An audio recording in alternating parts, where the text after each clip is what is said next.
Hello and welcome back to the Baggies Podcast YouTube channel, where of course we're giving you all the latest news, views and opinions on all things Albion. We are back again today with a new signing video, the first one of the summer transfer window, even though it's not open for I think another 18 days or so.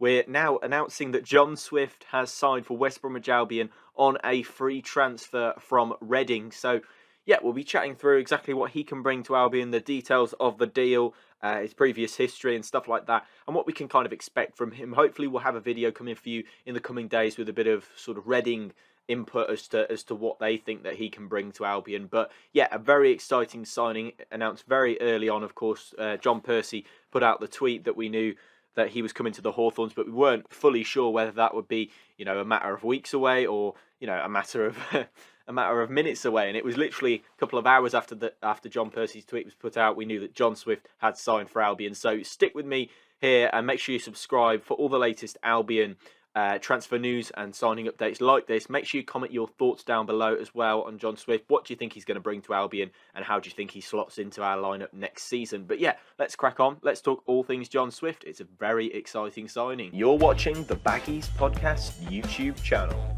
For match previews, match day vlogs, match reactions and more, make sure to subscribe to the Baggies Podcast YouTube channel.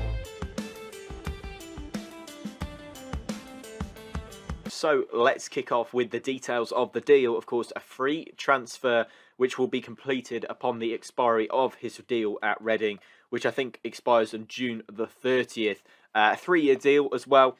And a number one target, according to Steve Bruce as well, which is quite interesting. Of course, we know the rumours that have been linked with him.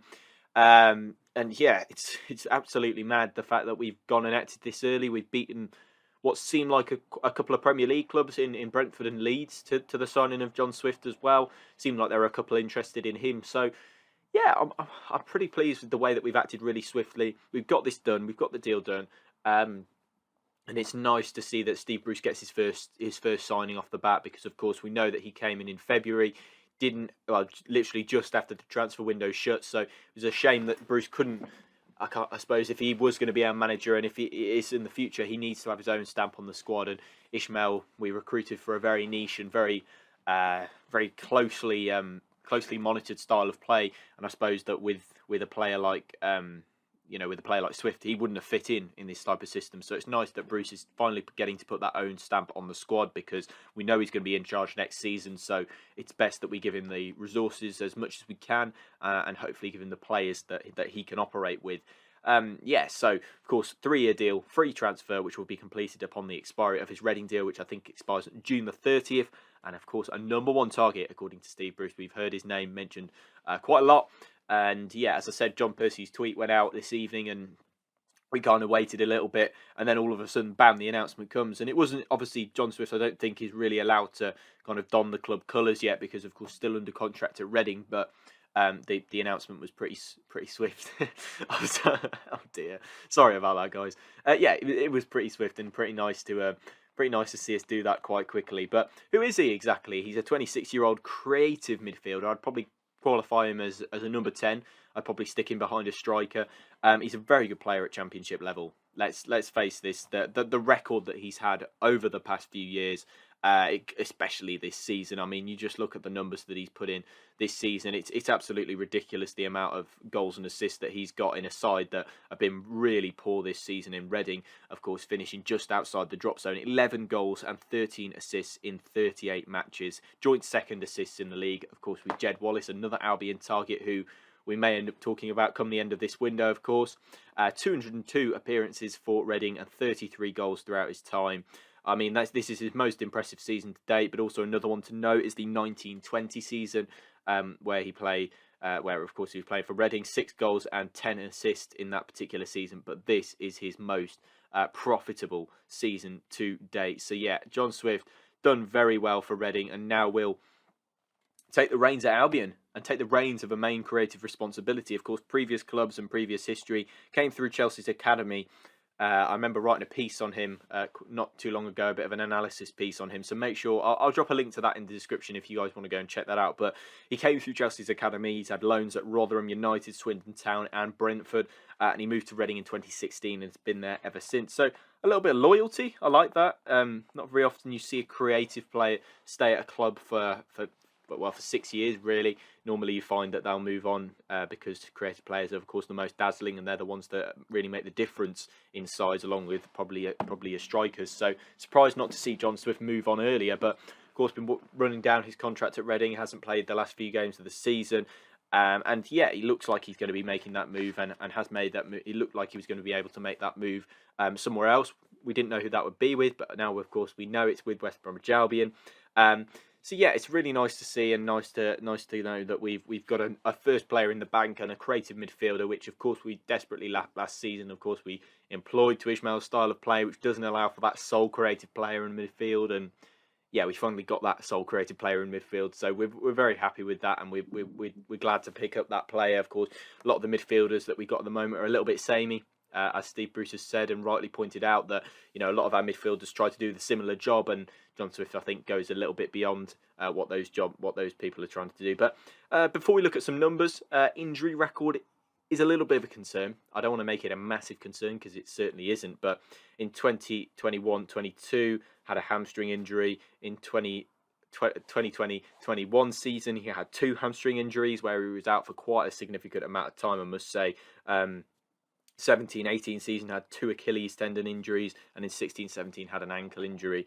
Yeah, I think the only problem is with Reading fans, I've seen so much of them on Twitter over the past few hours, and it's a lot about his fitness, and if you can keep him fit, he's one of the best players in the Championship. But if you struggle to keep him fit, then you do begin to worry. But yeah, I think John Swift's going to make a really nice signing for us. I think he's going to bring that creativeness in the midfield, which I think is desperately needed. But here are some numbers for you. 6.98 expected assists, which I think is quite low in comparison to his actual assists, which worries me a little bit. Might imply that the strikers are doing a little bit of the work in comparison to kind of what he's putting on a plate for them, really, is what I'm trying to say. Maybe he's not putting those chances on the plate for the strikers, and maybe they're having to do a few more twists and turns.